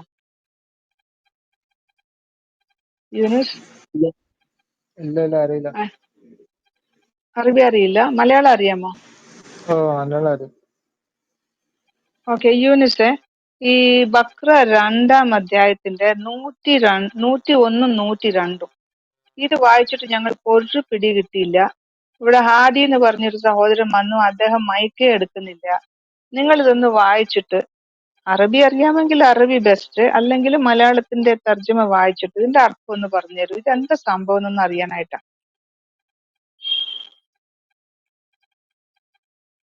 2-ന്റെ 102 എടുത്താലും മതി. 2-ന്റെ 102. അല്ല, അത് എനിക്കറിയില്ല. ഞാൻ പറയണത് ഇപ്പൊ യൂറോപ്പിലൊക്കെ വിൽക്കണമാതിരി കേരളത്തിലിപ്പോ മലബാർ ഭാഗത്താണ് വിൽക്കണ തുടങ്ങണത് പറഞ്ഞു. അതിലെന്തെങ്കിലും യാഥാർത്ഥ്യം ഉണ്ടോ? യൂനുസെ, ചോദിച്ചതിന് ഉത്തരം പറയൂ. ചോദ്യത്തിന് ആദ്യം പറഞ്ഞില്ലേ സിസ്റ്റർക്ക് അറബി അറിയില്ലെന്ന്. പിന്നെ അറിഞ്ഞ ആളോട് ചോദിക്കണ്ടേ? നിങ്ങൾക്ക് എനിക്കൊരു നിങ്ങളുടെ ഡൗട്ടുള്ള ഖുറാന്റെ ചോദ്യം. ഒരു ആയത്ത് വായിച്ചിട്ട് അതിന്റെ അർത്ഥം പറയാൻ കഴിവില്ല യൂനുസെ? എന്തുവാ അപ്പൊ ഇത്? അറിയില്ല എന്ന് പറഞ്ഞാൽ പിന്നെന്താ ചെയ്യാ? അപ്പൊ അറിയാത്തോണ്ട് നിങ്ങൾക്ക് അറിയാൻ നിങ്ങൾ പഠിപ്പിക്ക്. ഞാന് പറഞ്ഞല്ലോ എനിക്ക് അറിയില്ലാന്ന്. എന്തൊരു കഷ്ടാണ്. അറിയാത്ത ഞാന് എങ്ങനെ പറയാനാണ്? ഞാൻ എന്നാ ശരി, ചോദിക്കുന്നത് താഴെ പോയിരുന്നോളൂ, ഞാൻ യൂറോപ്പില് പഠിപ്പിക്കാം. ഞാൻ യൂറോപ്പില് പഠിപ്പിക്കാം. താഴെ വിൽക്കണമാതിരിയൊക്കെ പോയിരുന്നോളൂ, ഇവിടെ താഴെ പോയിരുന്നോളൂ. മലബാറിലാണ് നല്ല ആദ്യം കുട്ടിയായിട്ട് വിൽക്കണത് ചോദിക്കാം. താഴെ പോയിരുന്നോളൂ. ഓരോ ഏതായാലും ഓരോ അറിയില്ലെന്ന് പറഞ്ഞു. ഓരോ ഡൗട്ടും ഖുറാനെ കൂടെ പറ്റി ഉണ്ട്. ഒരു ഐഡിയ ഇല്ലെങ്കിൽ പിന്നെ ചോദിക്കാൻ പറ്റുമോ? ഖുറാനെ പറ്റി ഒരു ഐഡിയ ഇല്ലല്ലോ. ഒരു ഡൗട്ട് ഉണ്ട്, ചോദിക്കാൻ പറ്റുമോ ഇല്ലില്ല, ചോദിക്കാം. ഇത് നമ്മുടെ ഈ പ്രശ്നം ഞങ്ങളെ പഠിപ്പിച്ചിട്ട് നിങ്ങൾ പോയി. എന്തുവായി അല്ല, ആരെങ്കിലും നിങ്ങൾക്ക് നിങ്ങളുടെ ഖുറാനെ പറ്റി എനിക്ക് ചോദിക്കുമ്പോ എന്താ അത്ര ഇപ്പൊ വിഷമം? കന്യാസ്ത്രീകള് മറ്റേ അച്ഛന്മാര് പോകുമ്പോ കന്യാസ്ത്രീകൾ മാറിപ്പോണെന്ന് പറയുന്നുണ്ട്. അതേപോലെ പള്ളി മാറണമെന്ന് പറയുന്നുണ്ട്. അതൊക്കെ ഉള്ളതാണോ? ആരാ പറഞ്ഞേ? നിങ്ങൾക്ക് ഈ കന്യാസ്ത്രീകളെ പറ്റി ചിന്തിക്കാനേ സമയമുള്ളോ? അല്ല, അച്ഛന്മാര് മാറുമ്പോൾ നിങ്ങളുടെ പള്ളി വീട്ടില് മാറുമ്പോൾ 4 മതത്തിലുള്ള പെണ്ണുങ്ങളുണ്ട്, അവരുടെയൊക്കെ ആളുകളും കാര്യം കൂടെ നോക്ക്. മാറണമെന്ന് പറയുന്നുണ്ട്. നിങ്ങളുടെ വീട്ടില് 4 അതിലെന്ത് ഭാര്യമാരുള്ളവരുടെ യാഥാർത്ഥ്യം ഉണ്ടോ? കാര്യം നോക്കിയാ പോരെ? കന്യാസ്ത്രീകളും അത് അച്ഛന്മാരും അവരുടെ കാര്യം നോക്കി ജനസംഖ്യ പോയിക്കോളും. നിങ്ങൾ എന്തിനാണ് ആനുപാതികമായിട്ട് അവരുടെ പിന്നാലെ കുറയുന്ന പോണത്? റേ- ആനുപാതികമായിട്ട് റേഡിയോ പോലെ കുറയുന്നുണ്ട്. അതിനൊരു സംസാരിക്കരുത്. പരിഹാരം റേഡിയോ കാണണമെന്ന് പോലെ പറയുന്നുണ്ട്. സംസാരിക്കരുത്. ഞാൻ താഴേക്ക് വിടും കേട്ടോ. റേഡിയോ പോലെ അതിലെന്തെങ്കിലും സംസാരിച്ചാൽ യാഥാർത്ഥ്യം താഴേക്ക് ഉണ്ടോ? വിടും. ഞാൻ പറഞ്ഞത്, ഇവിടെ ഒരു ആയത്ത് വായിച്ചിട്ട് അർത്ഥം പറഞ്ഞു തരാൻ പറഞ്ഞപ്പോ നിങ്ങൾക്കറിയില്ല. നിങ്ങൾക്ക് ഈ ഖുറാനൊക്കെ വല്ലപ്പോഴും ഒക്കെ ഒന്ന് കയ്യിലെടുത്ത് വായിച്ചൂടെ സഹോദരൻ? എന്തിനാ നിങ്ങൾ കന്യാസ്ത്രീകളുടെ പുറകെ പോകുന്നത്? അവരവരുടെ പാട് നിങ്ങൾക്ക് നോക്കി അറിയെങ്കിൽ ജീവിച്ചു നിങ്ങൾ പോയിക്കോട്ടെ. പറയ്. നിങ്ങൾക്ക് ഇത് ഞങ്ങൾ ഇവിടെ സംസാരിക്കുന്ന ഖുറാന്റെ ഒരു ആയത്താണ്. ഒന്ന് പറഞ്ഞു തന്നൂടെ നിങ്ങൾക്ക്? അത് നിങ്ങൾ ഇവിടെ സംസാരിക്കണ്ട. അതിന് നിങ്ങള് വല്ല പണ്ഡിതന്മാരുടെ അടുത്തും പോയി സംസാരിക്കുക. നിങ്ങൾ 4 പേരോട് സംസാരിച്ചാൽ ആര് പഠിപ്പിക്കാനാ? ഒരു പണ്ഡിതനെ ഇപ്പൊ വിളിച്ചോണ്ട് വാ. അറിവില്ല. ഒരു പണ്ഡിതനെ വിളിച്ചോണ്ട് വാ. പണ്ഡിതന്മാർ ഇവിടെ വരുമ്പോ നിങ്ങൾ അവർക്കെതിരെ കേസാക്കുക, അങ്ങനെ ഒരുപാട് സംഭവങ്ങളൊക്കെ ഇവിടെ എത്ര നടന്നുകൊണ്ടിരിക്കുന്നുണ്ടല്ലോ. പേര് കേസായി? പണ്ഡിതന്മാരെ നിങ്ങൾക്ക് എന്റെ ഉൾക്കൊള്ളാൻ നാക്ക് കഴിയുന്നില്ലല്ലോ. മുറിക്കുന്ന ഒരു പണ്ഡിതൻ പറഞ്ഞു, നിങ്ങളുടെ നിങ്ങൾക്ക് ദാരിമി ഉത്തരം പറഞ്ഞു. പറയണ കേക്ക്. നിങ്ങൾക്ക് നിങ്ങളുടെ ഉത്തരം ദാരിമി മുട്ടുമ്പോൾ പറഞ്ഞു എന്റെ നിങ്ങൾ നാക്ക് അങ്ങനെയല്ലേ മുറിക്കുന്ന. ചെയ്യുന്നത്? ഹലോ, എന്റെ നാക്ക് മുറിക്കുന്ന ദാരിമി പബ്ലിക്കായിട്ട് പറഞ്ഞിട്ടുണ്ട്. ബൈബിള് നിങ്ങളുടെ വായിക്കുമ്പോ ദാരിമി ബൈബിളിലുള്ളത് വായിക്കുമ്പോ ഞാൻ നിങ്ങൾ എങ്ങനെ നാട്ടിൽ കേസ് വരുമ്പോ ആക്കണത്? ഞാൻ നാട്ടിൽ ബൈബിൾ എത്ര വരുമ്പോ കേസ് മോശമാണോ? ഇടാൻ പ്ലാൻ ഉണ്ട്. ഞാൻ നാട്ടിൽ വരുമ്പം ആ വീഡിയോയോട് ചേർത്ത് ഞാൻ കേസ് കൊടുക്കാൻ ചാൻസ് ഉണ്ടെന്ന് ഇതന്നെ ഞാൻ ദാരിമിയോട് പറഞ്ഞത്, പറഞ്ഞു. ഇതന്നെ ഞാൻ പറഞ്ഞത്. നാട്ടിൽ വരട്ടെ. അതാണ് നിങ്ങളെ ഭയം എന്ന് ആ പറഞ്ഞിട്ടുണ്ടായത്. നിങ്ങൾക്ക് ഉത്തരം ആ പറഞ്ഞെങ്കിൽ ഞങ്ങൾക്ക് നിങ്ങൾക്ക് അതേ ഭയമൊന്നുമില്ല. കഴിവുള്ളൂ. എന്റെ നാവ് മുറിക്കുന്ന അയാൾ പറഞ്ഞിട്ട് കേസ് ഇടണ്ടേ?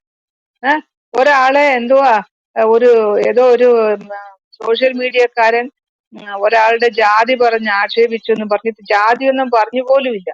അയാളുടെ പെർഫോമൻസ് ശരിയല്ല എന്ന് പറഞ്ഞ ഉടനെ എന്റെ ജാതി പറഞ്ഞ് ആക്ഷേപിച്ചെന്ന് പറഞ്ഞ് MLA കൊണ്ട് കേസ് കൊടുത്ത നാടാണിത്. അതല്ലേ ഉം. സിസ്റ്റർ, മലബാർ ഭാഗത്താണ് ഇപ്പൊ വിൽപ്പന ഒരുത്തൻ തുടങ്ങുന്നത്. ഇപ്പൊ സഭന്റെ ഒരു മിനിറ്റ്, കീഴിലാണ് ഒരു വിൽപ്പന MLA തുടങ്ങുന്നത്. പറഞ്ഞു, ഒരു അഡ്വക്കേറ്റ് പറഞ്ഞു ഈ MLA ഇവരെല്ലാം മതരാഷ്ട്രീയമാണ് അത്ര ഒരു വാക്ക് പറഞ്ഞതിന് അയാളുടെ തലയിൽ 2 ബക്കറ്റ് തീർത്ഥം കൊണ്ട് ഒഴിക്കെന്ന് പറഞ്ഞതാണ് നിങ്ങളുടെ ഒരു MLA. ഞങ്ങൾ ഞാനിവിടെ MLA, ഖുറാൻ നിങ്ങൾ വായിച്ചതേ MLA അല്ലേ? ഉള്ളൂ. ഞാൻ ഖുറാൻ ഞങ്ങൾ MLA എങ്ങനെ ആവണു? ഞാൻ ഖുറാൻ ഞങ്ങൾക്ക് ഇവിടെ MLA വായിച്ചപ്പോഴത്തേക്ക് ഇല്ലല്ലോ. ഞങ്ങൾക്ക് ഇവിടെ MLA ഇല്ലല്ലോ കേരളത്തിൽ. ഞങ്ങൾക്ക് ആകെ ഒരു MP അല്ലേ ഉള്ളൂ. മുസ്ലിം ലീഗ് ഒരു രാഷ്ട്രീയ പാർട്ടിയുടെ പേരാണ് ഞാൻ മുസ്ലിം മുസ്ലിം ലീഗ് ലീഗ്. അല്ല, ഞാൻ BJP ആണ്. ഇവിടെ ക്രിസ്ത്യൻ ലീഗ് എന്ന് ഞാൻ പറഞ്ഞൊരു BJP ആണ്. പാർട്ടിയുണ്ട്. നിങ്ങള് ഹിന്ദു കോൺഗ്രസ് അല്ലേ? ലീഗ് എന്ന് പറഞ്ഞൊരു നിങ്ങളല്ല പാർട്ടിയുണ്ടോ? കോൺഗ്രസ്. നിങ്ങൾ അല്ലല്ല കോൺഗ്രസ്സുകാർ, നിങ്ങൾ ക്രിസ്ത്യാനികൾ ഇന്ത്യനെ അല്ലല്ല കൊള്ളയടിക്കൂലേ? ഈ നിങ്ങൾ ഒരു കോൺഗ്രസ്സുകാര്, രാഷ്ട്രീയ പാർട്ടിക്ക് എന്തിനാണ് ഒരു മുസ്ലിം നാമം? അത് അത് അവരോട് തന്നെ ചോദിക്കണം. വർഗീയതയല്ലേ? അത് അവരോട് ചോദിക്കണം. നിങ്ങൾക്ക് ഞാൻ വസ്ത്രം, BJP ആണ്. നിങ്ങൾക്ക് മുസ്ലിങ്ങൾക്ക് അവരുടേതായ ഡ്രസ്സ്, മുസ്ലിങ്ങൾക്ക് അവരുടേതായ ഫുഡ്, മുസ്ലിങ്ങൾക്ക് അവരുടേതായ ഭാഷ, മുസ്ലിങ്ങൾക്ക് അവരുടേതായ കുറെ നിയമങ്ങള്, അല്ലല്ല, ഇപ്പൊ ഇന്ത്യയിലുള്ള മറ്റാർക്കും മുസ്ലിങ്ങൾക്ക് ഇല്ലാത്ത നിയമങ്ങള്, ക്രിസ്ത്യാനികളെ കല്യാണം ഇതെല്ലാം കഴിക്കാലോ. ചെയ്തിട്ട് പറയാണ് മുസ്ലിങ്ങൾക്ക് ക്രിസ്ത്യാനികളെ കല്യാണം കഴിക്കാലോ. വർഗീയവാദം. ലീ ഹലോ സിസ്റ്ററെ, അതറിയില്ലേ? മുസ്ലിങ്ങൾക്ക് ക്രിസ്ത്യാനികളെ കല്യാണം യൂനിസെ, കഴിക്കാം, ഏതായാലും തിരിച്ചും കഴിക്കാം. ഡൈവേർട്ട് കഴിക്കാം. അല്ലല്ല, ചെയ്യുന്നില്ല. അത് യൂനിസ് അവിടെ നിക്ക്, മുസ്ലിങ്ങൾക്ക് യൂനിസ് മ്യൂട്ട് മാത്രല്ലേ. ചെയ്യ്, യൂനിസ് അവിടെ നിക്ക്, അങ്ങോട്ടും ഇങ്ങോട്ടൊക്കെ യൂനിസ് അവിടെ കല്യാണമൊക്കെ നിക്ക്, കഴിക്കാം. അതെങ്ങനെ മുസ്ലിങ്ങൾക്ക് മാത്രമാണോ? അവിടെ നിക്ക്. യൂനിസെ ചോദിച്ചത് ഒരായത്തൊന്ന് പറഞ്ഞുതരാനാ ചോദിച്ചത്. ഒരേ ഒരായത്ത് ഖുറാനിൽ നിന്ന്. ഓക്കെ, അതിന് കഴിവില്ല നിങ്ങൾക്ക്. ഓക്കെ. നിങ്ങൾ താഴെ പോയിരുന്നോളൂ കേട്ടോ. ഒന്ന് ആ ഞാൻ പറഞ്ഞുതരാം. ഒന്ന് മതിയോ?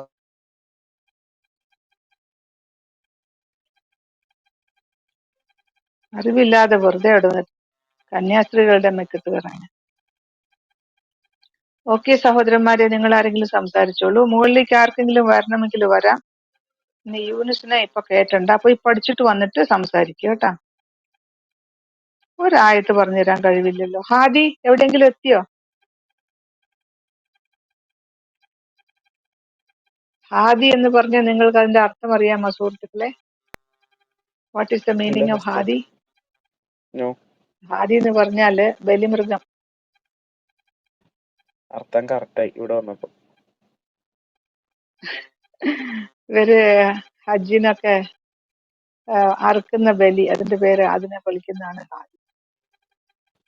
സിസ്റ്റർ, ഇതിനകത്ത് വളരെ നോട്ടബിൾ ആയിട്ടുള്ള ഒരു കാര്യം, ഇപ്പൊ ഈ ബലിമൃഗത്തിന്റെ കാര്യം പറഞ്ഞപ്പോഴേ, ഞാൻ ചെറുതായിരിക്കുന്ന സമയത്ത് ഉം, നാട്ടിലുള്ളപ്പോ ഉം, മുസ്ലിംസ് നമുക്ക് അവരുടെ ഈ ഫുഡ് കാര്യങ്ങളെല്ലാം കൊണ്ടുവന്ന് തരുമായിരുന്നു. പക്ഷെ അതിനുശേഷം ഉം, ഇപ്പൊ എന്ന് പറഞ്ഞു കഴിഞ്ഞാൽ കല്യാണത്തിന് ഒരു ഫംഗ്ഷൻ വന്നാൽ പോലും ഒരു ഫുഡ് കഴിക്കാതെ തിരിച്ചു പോകുന്നത്.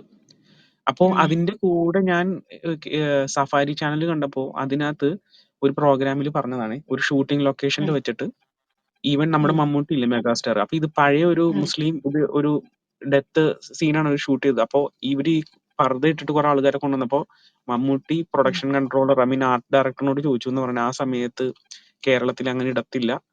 പുള്ളി പറഞ്ഞത് ഉം, മമ്മൂട്ടിയുടെ മറ്റേ എന്താ ഒബ്സർവേഷൻ, അതിനെ പറ്റി പുള്ളി പറഞ്ഞതാണ്. ഹി ഡോണ്ട് മീൻ എനിത്തിങ് ഉം, ലൈക്ക് ദിസ്, ബട്ട് പക്ഷെ അത് എന്നെ വളരെയധികം സ്ട്രൈക്ക് ചെയ്തു സിസ്റ്ററെ. കാരണം അതിന്റെ ചേഞ്ച്, കാരണം ഞാൻ ലാസ്റ്റ് ഈസ്റ്ററിന്റെ സമയത്ത് നാട്ടിൽ വെക്കേഷൻ വന്നിട്ട് ഞാൻ മൂന്നാർ വരെ പോയായിരുന്നു.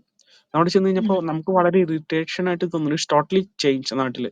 കാരണം നിറയെ ഇവര് ഈ പർദ്ദ ഇട്ടിട്ട് ഇങ്ങനെ വന്ന് നിൽക്കുക. അപ്പോ നമ്മുടെ സോഷ്യൽ ഫാബ്രിക്, അതായത് ഇസ്ലാം നമ്മുടെ നാട്ടിലെ മുസ്ലിംസ് വളരെയധികം റാഡിക്കലൈസ്ഡ് ചെയ്യുന്ന പോലെ എനിക്ക് വളരെയധികം തോന്നിയായിരുന്നു നാട്ടിൽ വന്നു കഴിഞ്ഞപ്പോ. ഉം. അതൊക്കെ ഇപ്പൊ സൗദി അറേബ്യയിലെ MBS, അവിടുത്തെ രാജകുമാരൻ സ്ത്രീകൾക്ക് അവർക്ക് ഇഷ്ടമുള്ള വസ്ത്രം ധരിക്കാം എന്നൊരു ഫത്വ, കൽപ്പന എന്തോ അതിന് പറയും. അവര് ലോ ഇറക്കിയിട്ടുണ്ട്. സ്ത്രീകൾക്ക് അവർക്ക് ഇഷ്ടമുള്ള വസ്ത്രം ധരിക്കാം. ബുർക്ക, ഈ സാധനമൊക്കെ വേണമെങ്കിൽ അത് ധരിക്കാം, തല മുഴുവൻ മറയ്ക്കുന്നെങ്കിൽ, മുഖവും മറയ്ക്കുന്നെങ്കിൽ അതൊരു ഇഷ്ടം. അല്ല അവർക്ക് പാൻറ്റോ ഷർട്ടോ കമ്മീസോ, അതായത് അവിടെ ധാരാളം വിദേശികൾ വർക്ക് ചെയ്യുന്നുണ്ടല്ലോ, അവർക്കുമൊക്കെ പണ്ട് കാലത്ത് അവരൊക്കെ ചെന്ന് കഴിഞ്ഞാൽ അവരും എല്ലാം ഈ ബ്ലാക്ക് ഡ്രസ് ഇട്ടുകൊണ്ടേ പുറത്തിറങ്ങാൻ പറ്റുള്ളൂ.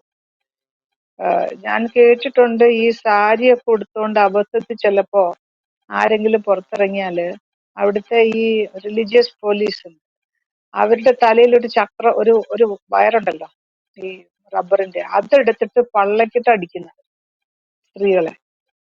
കാരണം സാരി ഉടുക്കുമ്പോൾ ഒരല്പം അവരുടെ ശരീരഭാഗം കാണുമല്ലോ, അതിന് തലയൊക്കെ മറയ്ക്കുക, തലയൊന്നും ഇടാതെ. അങ്ങനെ പണ്ടൊക്കെ അബദ്ധത്തിലെങ്കിലും ആരെങ്കിലും പോയിട്ടുണ്ടെങ്കിൽ, പിന്നീടൊക്കെ ഇത് നിർബന്ധമായി കഴിഞ്ഞപ്പോ പിന്നെ അങ്ങനെയൊന്നും ആരും പുറത്തിറങ്ങാതായി.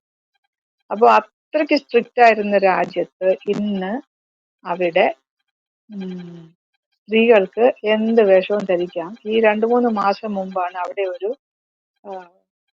ഫാഷൻ ഷോ നടന്നു. സ്വിം സൂട്ടിന്റെ ഒരു ഫാഷൻ ഷോ.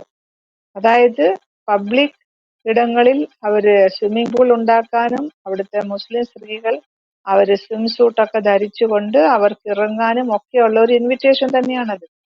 പിന്നെ ഇഷ്ടംപോലെ ഇപ്പൊ തിയേറ്ററുകള് ഇതെല്ലാം അവിടെ ഉണ്ടായി. ഇവിടെ കേരളത്തിലുള്ളവര് 6-7 നൂറ്റാണ്ടിലേക്ക് പോയിക്കൊണ്ടിരിക്കുക. അവരെങ്ങനെയെങ്കിലും പിടിച്ചു കയറി 21 നൂറ്റാണ്ടിലേക്ക് എത്തിക്കൊണ്ടിരിക്കുക. പക്ഷെ ഈ ഈ ഈ കാക്കകളെ പോലെ ഇവരെ ഡ്രസ് ചെയ്യിച്ചുകൊണ്ട് നടക്കുന്നത് ഒരു വലിയ, അത് മതം അങ്ങനെ ആയിട്ട് എനിക്ക് തോന്നുന്നില്ല, ഇതൊരു കച്ചവടമാണ്. അതായത് ഇവിടെ ഇതിന്റെ എല്ലാം ഹോൾസെയിൽ വ്യാപാരികള് മതത്തിന്റെ ആൾക്കാർ തന്നെ, മതമേലധ്യക്ഷന്മാരുടെയാണ് ഈ കമ്പനികളെല്ലാം. ഈ കുപ്പായം ഉണ്ടാക്കുന്നതും വിൽപ്പനയും ഇത് ഭയങ്കര ബിസിനസ്. അതിന് ചെറിയ എമൗണ്ട് ഒന്നുമല്ല, വലിയ ഒരു ഡ്രസ്സിന് നല്ല ആയിരങ്ങൾ വില, ഏറ്റവും വില കുറഞ്ഞതിന് തന്നെ 1000. അപ്പൊ ഇത് ഇത് മതത്തിന്റെ ചിഹ്നമാണെന്നൊക്കെ അവരെ ധരിപ്പിച്ചിട്ട് അത് നിങ്ങളുടെ സ്വാതന്ത്ര്യമാണ്, അള്ളാഹുവിനെ അനുസരിക്കുകയാണെന്നൊക്കെ ഇവരെ പറഞ്ഞ് വിശ്വസിപ്പിച്ചിട്ട് ഈ സാധനം ഇടിച്ചുകൊണ്ട് ഇവരെ കുറെ കാലം നടത്തും.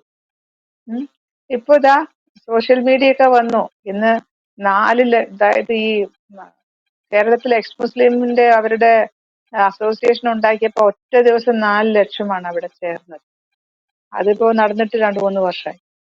അപ്പൊ ഇനി വരും കാലങ്ങളിൽ ജബ്ബാർ മാഷിന്റെ ഖുറാൻ ക്ലാസ് ഒക്കെ ശ്രദ്ധിച്ച് കേൾക്കുന്നവരും ഈ സോഷ്യൽ മീഡിയയിൽ കൂടെ യൂട്യൂബിലൂടെ നമ്മുടെയും TF-ന്റെയും മറ്റു പലരുടെയും എക്സ് മുസ്ലിമിന്റെയും ഖുറാനിലെ സത്യം ഇതൊക്കെയാണെന്ന് മനസ്സിലാക്കി കഴിയുമ്പോ ആരാണ് ഒരു ഉസ്താദ് പറഞ്ഞില്ലേ, 10,000-ങ്ങളാണ് ഇസ്ലാം വിടുന്നത്. എന്തുകൊണ്ട്? ഈ പുസ്തകത്തിൽ ഇപ്പൊ 102 2ന്റെ 102 വായിച്ചപ്പോ നിങ്ങൾക്ക് എന്താ മനസ്സിലായത്? അള്ളാഹു 2 പിശാചുക്കൾ എന്തോ പറഞ്ഞുണ്ടാക്കി. അള്ളാഹു 2 മലക്കുകളെ ആഭിചാരം പഠിപ്പിക്കാൻ ഭൂമിയിലേക്ക് വിട്ടു. അത് ബാബിലോണിൽ കൂടി. സുലൈമാൻ എന്ന് ജീവിച്ചിരുന്നു, ബാബിലോൺ എന്നാണ് ഉണ്ടായിരുന്നത്. അപ്പൊ ബാബിലോണിൽ കൂടെ 2 മലക്കുകൾ ഇറങ്ങി വന്നിട്ട് മനുഷ്യന്മാരെ ആഭിചാരം പഠിപ്പിക്കുകയായിരുന്നു.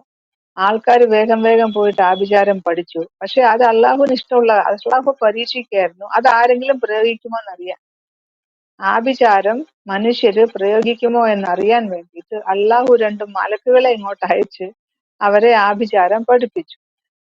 ആഭിചാരത്തിന്റെ ഉദ്ദേശം എന്താണ്? ഭാര്യ ഭർത്താക്കന്മാരെ തലാക്ക് ചെയ്യിക്കുക. നല്ല ഉദ്ദേശമല്ലേ അള്ളാഹുവിന്റെ? ഈ 2 മലക്കുകളെയാണ് അയച്ചെന്ന് ഓർക്കണം. മനുഷ്യന്മാരെ തലാക്ക് ചെയ്യിക്കാൻ, പരസ്പരം വിവാഹിതരായിരിക്കുന്നവരെ തലാക്ക് ചെയ്യിക്കുന്നതാണ് ഈ മന്ത്രം. ഇതെല്ലാം പഠിപ്പിച്ച് കഴിഞ്ഞിട്ട് പിന്നെ പറയുകയാണ് അള്ളാഹുവിന്റെ അനുമതി ഇല്ലാതെ അത് ആർക്കും പ്രയോഗിക്കാൻ പറ്റില്ല. അപ്പൊ അള്ളാഹു അനുമതി കൊടുക്കും, ആവശ്യക്കാർക്ക് അള്ളാഹു അനുമതി കൊടുക്കും. ഭാര്യ ഭർത്താക്കന്മാരെ തമ്മിൽ തെറ്റിക്കാൻ, അവര് വിവാഹബന്ധത്തിൽ നിന്ന് പിരിഞ്ഞു പോകാനുള്ള അനുവാദം അള്ളാഹു കൊടുക്കും. കൊടുക്കുന്നവർക്ക് അത് ഫലിക്കും, അല്ലാത്തവർക്ക് ഫലിക്കില്ല. പിന്നെ അവർക്ക് തന്നെ ഉപദ്രവം ഉണ്ടാക്കുന്നതും പ്രയോജനമില്ലാത്തതുമായ കാര്യം അവർ പഠിച്ചുകൊണ്ടിരുന്നു. ആരാ പഠിപ്പിച്ചത്? മലക്കുകളെ അയച്ചതാരാ? അള്ളാഹു.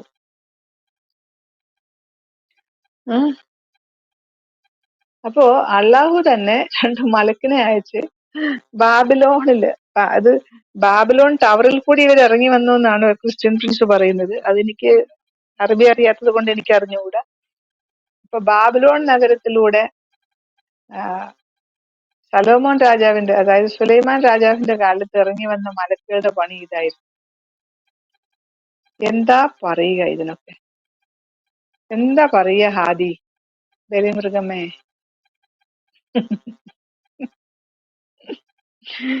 ഓക്കെ സഹോദരന്മാരെ, സംസാരിച്ചോളൂ. ഞാനൊരു ചെറിയ ബ്രേക്ക് എടുക്കുകയാണ്. ഇന്നത്തേക്ക് ഇത്ര മതി എന്റർടൈൻമെന്റ്. വന്ന മലക്കും മറ്റേ മുഹമ്മദിന്റെ ആദ്യം അവര് മറ്റേ മലക്ക് ടെസ്റ്റ് ചെയ്തപ്പോ വന്ന മലക്കും സെയിം ആണോ? അത് ജിബ്രീൽ തന്നെയല്ലേ? ബ്രദറെ, നിങ്ങള് എന്താണ് ഈ ഹിസ്റ്ററി ഉണ്ടല്ലോ, ഇബിന് ഹിഷാം എഴുതിയ സൂറത്തുൽ റസൂലല്ല, സീറത്തുൽ റസൂലല്ല, ആ പുസ്തകം വായിക്കുമ്പോ അതില് കാണുന്നത് ഇത് മലക്കാണെന്നോ ഇത് ജിബ്രീലാണെന്നോ അങ്ങനെ യാതൊരു വിധത്തിലുള്ള വിവരണവും അവിടെയില്ല. സീറത്തുൽ റസൂലല്ല ആണ് മുഹമ്മദിന്റെ ജീവചരിത്രം, ആദ്യത്തെ ജീവചരിത്രം എന്നാണ് ഇവര് പറയുന്നത്. അതില് അസത്യങ്ങളാണ് മുഴുവൻ എഴുതിയിരിക്കുന്നത്. എന്നിരുന്നാലും ആ പുസ്തകത്തില് ഇത് ജിബ്രീൽ എന്നൊരു വാക്ക് പോലും ഈ ഭാഗങ്ങളിലൊന്നും കാണുന്നില്ല. ഈ ജിബ്രീൽ എന്നുള്ളത് പിന്നീട് എഴുതി ചേർക്കപ്പെട്ട ഒരു സംഭവമായിട്ടാണ് നമ്മൾ കാണുന്നത്. ഈ ഹീറ ഗുഹയിൽ വന്ന് ഇദ്ദേഹത്തെ ഞെക്കി എന്ന് പറയുന്ന ആ സംഭവത്തില് ഇത് ആരാണ്, ഒരു സെൽഫ് ഇൻട്രൊഡക്ഷൻ അവിടെ ഇല്ല. അത് ഏതോ ഒരു പിശാചാണെന്ന് വിചാരിച്ചിട്ടാണ് അവിടുന്ന് ഇദ്ദേഹം ഓടി രക്ഷപ്പെടുക, പേടി പിടിച്ച് ഓടി രക്ഷപ്പെടുന്നത്. അത് യൂഷ്വലി ഈ ഗുഹകളിലും ഒക്കെ തനിയൊക്കെ പോയിരിക്കുമ്പോ പേയ് പിടിക്കുക, പിശാച് പിടിക്കുക എന്നൊക്കെ പറയില്ല, ആ രീതിയിലുള്ള ഒരു സംഭവമായിട്ടാണ് അദ്ദേഹം ആദ്യം കണ്ടത്. അതിനുശേഷം അദ്ദേഹം ആദ്യം ഓടിച്ചെന്ന് കാബയിൽ ചെന്ന് കാബയ്ക്ക് വലം വെച്ച് പ്രാർത്ഥിച്ചിട്ട് വീട്ടിൽ ഓടിച്ചെന്ന് എന്നെ പുതപ്പിക്കുക. അപ്പോഴത്തേക്കും ആള് പനി പിടിച്ച് ദേഹമൊക്കെ തണുത്ത് ഒരു വല്ലാത്ത നിലയിലെത്തി. ആ സമയത്താണ് പറയുന്നത് എന്നെ പുതപ്പിക്കും. അങ്ങനെ പുതപ്പിച്ച് അദ്ദേഹത്തിന് രോഗമൊക്കെ മാറിക്കഴിഞ്ഞ് പുള്ളി പറഞ്ഞു, ഇങ്ങനെ എന്നെ ഏതോ ഒരു ശക്തി എന്നെ ഇങ്ങനെ പിടിച്ചു വല്ലാണ്ട് കുടഞ്ഞു പിഴിഞ്ഞു, എന്നെ സ്ക്വീസ് ചെയ്തു, ഞാൻ മരിക്കുന്ന നിലയിൽ 3 തവണ ഇങ്ങനെ സംഭവിച്ചു എന്നൊക്കെ പറഞ്ഞു. അത് കഴിഞ്ഞിട്ട് ഈ സ്ത്രീ ഒരു പാഷാണ്ഡ ക്രിസ്ത്യാനി ആയിരുന്ന അവരുടെ ഒരു കസിനോ ഒരു അമ്മാവനോ അങ്ങനെ എന്തോ ഒരു ബന്ധു അയാളുടെ അടുത്ത് കൂട്ടിക്കൊണ്ടുപോയി. അയാൾ വൃദ്ധനായ ഒരു മനുഷ്യൻ. അയാളുടെ ജോലി അറബി ഭാഷയിലേക്ക് ഈ ക്രിസ്ത്യാനികളുടെ ചില അപ്പോക്രിഫ പുസ്തകങ്ങളൊക്കെ ഉണ്ടായിരുന്നു, ഒക്കെ തർജ്ജമ ചെയ്യുകയായിരുന്നു അയാളുടെ ജോലി. അപ്പോ അത് അയാളൊരു പാഷാണ്ഡ ക്രിസ്ത്യാനിയായി, ശരിക്കുള്ള ബൈബിളോ വിശ്വാസമോ ഒന്നും ഉണ്ടായിരുന്ന ആളല്ല. അയാളുടെ അടുത്തേക്കാണ് ഒരു ഈ തന്റെ ഭാര്യയെ കൂട്ടിക്കൊണ്ട് പോയതെന്ന് ഈ കിതാബിൽ പറയുന്നു, സീറത്തുൽ റസൂലിൽ. അവിടെ ചെന്നപ്പോ അദ്ദേഹം പറഞ്ഞത്, ഇത് നിന്നെ വന്ന് ഞെക്കിപ്പിഴിഞ്ഞത് ഒരു മലക്കാണ്, ഒരു നഗസ് എന്ന് പറയുന്ന ഒരു മലക്കാണെന്നാണ് അദ്ദേഹം പറഞ്ഞത്. നഗസ്, അതിനെപ്പറ്റി അദ്ദേഹം ഇങ്ങനെയും പറഞ്ഞു അത്രേ, അത് മൂസായോട് സംസാരിച്ച നഗസ് എന്ന് പറയുന്ന ഒരു മലക്കാണെന്ന് അദ്ദേഹം പറഞ്ഞു. അവിടെയും ജിബ്രീൽ എന്ന പേരില്ല. അതിനുശേഷം ഈ കണ്ട മലക്കിനെ വീണ്ടും വീണ്ടും ഇദ്ദേഹം കാണുന്നതായിട്ട് ഇദ്ദേഹത്തിന് അതായത് ആകാശം മുട്ടെ, ഭൂമിയിൽ നിന്ന് ആകാശം മുട്ടെ ഒരു കസേര, ആ കസേരയിൽ ഇരുന്നു കൊണ്ട് മുഹമ്മദ് വെളിക്കിരിക്കാൻ പോകുമ്പോൾ, അന്ന് വീട്ടിനുള്ളിൽ കക്കൂസ് ഒന്നുമില്ലല്ലോ, പുറത്തിറങ്ങി വെളിക്കിരിക്കാൻ പോകുമ്പോഴെല്ലാം ഇത് പുറകെ നടന്ന് ഓ മുഹമ്മദ് എന്ന് വിളിക്കുന്നതായിട്ട് കാണും. അവിടെയും പറയുന്നില്ല ഇത് ഞാന് ജിബ്രീലാണെന്നൊന്നും പറയുന്നില്ല. ഓക്കെ, അതൊക്കെ കഴിഞ്ഞിട്ടാണ് പിന്നെ ഈ ഇദ്ദേഹത്തിന് രോഗം മൂത്ത് ഇദ്ദേഹം ഒരു വശക്കേടിലായപ്പോഴാണ് ഖദീജയ്ക്ക് തോന്നുന്നത്, ഖദീജയൊക്കെ അന്ന് ഖുറൈശികളാണ്. അപ്പൊ ഖുറൈശികൾക്കിടയിൽ ഒരു വന്ന ആത്മാവ് അല്ലെങ്കിൽ ഈ വരുന്ന ഈ ശക്തി അത് നല്ലതാണോ ചീത്തയാണോ എന്നറിയാൻ അവർക്ക് ഒരു ടെസ്റ്റിംഗ് മെത്തേഡ് ഉണ്ട്. അത് ഈ കുറേശികളുടെ അന്ധവിശ്വാസത്തിലുള്ള ഒരു ടെസ്റ്റിംഗ് ആണ്. അപ്പോ ഖദീജ നിശ്ചയിച്ചു, ശരി, ഈ മുഹമ്മദിനെ സന്ദർശിക്കുന്ന ഈ ശക്തി നല്ല നല്ല ശക്തിയാണോ ചീത്ത ശക്തിയാണോ എന്നറിയാൻ വേണ്ടി ഒരു ടെസ്റ്റ് നടത്തി. അതായത് അവരുടെ വിശ്വാസപ്രകാരം സ്ത്രീകൾ നഗ്നരായിരിക്കുന്ന സമയത്തും ഭർത്താവിനോടുകൂടെ വേഴ്സിൽ ഇടുന്ന സമയത്തൊന്നും നല്ല ആത്മാക്കള് അവിടെ നിൽക്കില്ല, ചീത്ത ആത്മാവാണെങ്കിൽ അവിടെ നിൽക്കും. അങ്ങനെ ഒരു ടെസ്റ്റ് നടത്തി. നഗ്നയായി കഴിഞ്ഞപ്പം മുഹമ്മദ് പറഞ്ഞു, ഇപ്പൊ അതിനെ കാണുന്നില്ല. അതിനു മുമ്പ് വരെ ഒക്കെ കണ്ടുകൊണ്ടിരുന്നു. കുറച്ച് കാര്യങ്ങളൊക്കെ അത് വിശദമായിട്ട് ഞാൻ പറയുന്നില്ല, നിങ്ങളൊക്കെ കേട്ടിട്ടുള്ളതായി. അവസാനം പുള്ളിക്കാരത്തി പൂർണ്ണ നഗ്നയായപ്പം പറഞ്ഞു, ഇതിപ്പോ ഇല്ല, അത് ഓടിപ്പോയി. അത് അങ്ങനെ ഈ സ്ത്രീ ഈ എന്താ പറയാ അങ്ങനെയാണ് ഈ സ്ത്രീയാണ് തീരുമാനിക്കുന്നത് ഈ വന്നത്, ഈ ശക്തി ഒരു നല്ല ശക്തിയാണ്, ഇതൊരു മലക്കാണ്, ഇത് കസിൻ പറഞ്ഞ പോലെ നഗസ് എന്ന് മറ്റോ പറഞ്ഞ ഒരു പേര്, അതാണെന്ന് ഈ സ്ത്രീയാണ് തീരുമാനിക്കുന്നത്. അതിനുശേഷം ഈ പിന്നെ കുറെ നാളത്തേക്ക് ഈ ശക്തി ഉണ്ടായിരുന്നില്ല ഇവിടെ. ഇതൊന്നും പേര് ഇതുവരെ അറിയില്ല, ആർക്കും ഇതിനൊരു പേരുണ്ടെന്നൊന്നും അറിയില്ല. ഇവരീ പറഞ്ഞ ആ കസിൻ പറഞ്ഞ പേരാണ് ഇത് മൂസായെ കണ്ടതാണെന്ന് അയാൾക്ക് എങ്ങനെ അറിയാം? അയാളെ നന്ദനും പ്രായമേറിയ ഒരു മനുഷ്യനാണ്. ഒരു ഗുഹയിൽ വെച്ചിട്ട് തന്നെ ഞെക്കിപ്പിഴിഞ്ഞു എന്ന് പറഞ്ഞു കേട്ട ഉടനെ ഇവരങ്ങ് തീരുമാനിച്ചു ഇത് മലക്കാണ്, നഗസാണ്, അതൊക്കെ പറഞ്ഞു. അത് കഴിഞ്ഞിട്ട് പിന്നെ കുറെ നാളത്തേക്ക് ഈ സാധനത്തിന് വരവ് നിന്നു. വരവ് നിന്നപ്പം പുള്ളിക്കാരന് തോന്നി, ഇതെന്താ ഇത് വരാത്തത്? ഇത്രയും നാള് ഞാൻ വിചാരിച്ചു ഇതിപ്പോ എന്നെ പ്രവാചകനാക്കാനൊക്കെ പോകുന്ന ആളാണെന്നൊക്കെ വിചാരിച്ചു. അപ്പൊ പുള്ളിക്ക് നിരാശയായി, ഇനി ഞാൻ പ്രവാചകനാകില്ലയോ, ഈ കണ്ടത് വല്ല പിശാചുമാണോ? അങ്ങനെ താൻ സൂയിസൈഡ് ചെയ്യാൻ തീരുമാനിച്ച് അനേക തവണ ഒരു കൊടുമുടി വരയ്ക്കും കയറിപ്പോയി. അവിടുന്ന് താഴേക്ക് ചാടാൻ പോകുമ്പോ ചാടാൻ തുടങ്ങുന്ന സമയത്ത് ഇത് പ്രത്യക്ഷമായിട്ട് നീ അള്ളാഹുവിന്റെ റസൂലാണെന്ന് പറഞ്ഞിട്ട് അത് കേൾക്കുമ്പം പുള്ളിക്ക് സന്തോഷാകും, പുള്ളി തിരിച്ചു പോകും. ഓക്കെ, അക്കാലത്തൊക്കെ അള്ളാഹു എന്ന് പറയുന്നത് അവിടെയുള്ള ഒരു ബിംബമാണ്. ഈ 360 വിഗ്രഹങ്ങളിൽപ്പെട്ട ഒരു വിഗ്രഹമാണ് അള്ളാഹു എന്ന് പറയുന്നത്. അദ്ദേഹത്തിന് ഇങ്ങനെ അനേക തവണ പിന്നെയും കുറെ കാലത്തേക്ക് ഒരു അപ്പിയറൻസ് ഇല്ല, ഈ ശക്തിയുടെ അപ്പിയറൻസ് ഇല്ല. അപ്പൊ ഇങ്ങനെയാണ് ഈ ചരിത്രത്തിൽ കാണുന്നത്. അവിടെ എവിടെയും ഇത് ജിബ്രീലാണ്, ഞാൻ ജിബ്രീലാണെന്ന് ഒരു തവണ പോലും ഈ ശക്തി പറയുന്നില്ല. പക്ഷേ പിൽക്കാലത്ത് ഇവര് അവിടെയൊക്കെ ജിബ്രീൽ ജിബ്രീൽ എന്ന് ബ്രാക്കറ്റിൽ എഴുതി വെച്ചു. ഖുറാനിലും ജിബ്രീൽ ജിബ്രീൽ എന്ന് ബ്രാക്കറ്റിലാണ് കാണുന്നത്. മനസ്സിലായോ? പക്ഷെ അങ്ങനെ വരുമ്പോ അതിനകത്ത് ജിബ്രീൽ വലിയൊരു പ്രശ്നമില്ലേ അവര് ചെയ്തു വെച്ചത്? ബ്രാക്കറ്റിലാണ്, ജിബ്രീൽ ബ്രാക്കറ്റിലാണ്. എന്തോ അല്ല, അത് അവർ ചെയ്തു വെച്ചൊരു വലിയ മണ്ടത്തരമല്ലേ? കാരണം അവരുടെ ഒരു ലോജിക്ക് അനുസരിച്ചത് വന്നത് ജിബ്രിയലാണ്. ഇപ്പൊ ഇസ്ലാം വിശ്വാസിയോട് ചോദിച്ചു കഴിഞ്ഞാൽ അവർ അങ്ങനെ പറയത്തുള്ളൂ. ഓക്കെ, അത് ഫൈൻ. പക്ഷെ അങ്ങനെ വന്നിട്ടുണ്ടെങ്കിൽ തന്നെ ഒരു പെണ്ണ് തുണിയില്ലാതെ നിന്നപ്പോൾ ഓടിയ ഈ സാധനം മറ്റൊരു പെണ്ണിന്റെ തുണി പൊക്കി ചെയ്ത പരിപാടി അതിലും വളരെ മോശമല്ലേ? പക്ഷെ അതിനകത്തൊരു ലോജിക്ക് വരുന്നില്ലല്ലോ. ഒരു ലോജിക്കുമില്ല ബ്രദറെ, അതിലൊരു ലോജിക്കുമില്ല. ബ്രദറെ, ഇപ്പൊ എനിക്ക് 3 അത്യാവശ്യമായിട്ട് ഒന്ന് ഇറങ്ങണം, നിങ്ങളൊന്നും മാനേജ് ചെയ്യൂ. Okay okay sister. ബിജു പാസ്റ്ററെ കേൾക്കുന്നുണ്ടോ? ബോബി ബ്രദറെ, പ്രൈസ് ദി ലോർഡ്.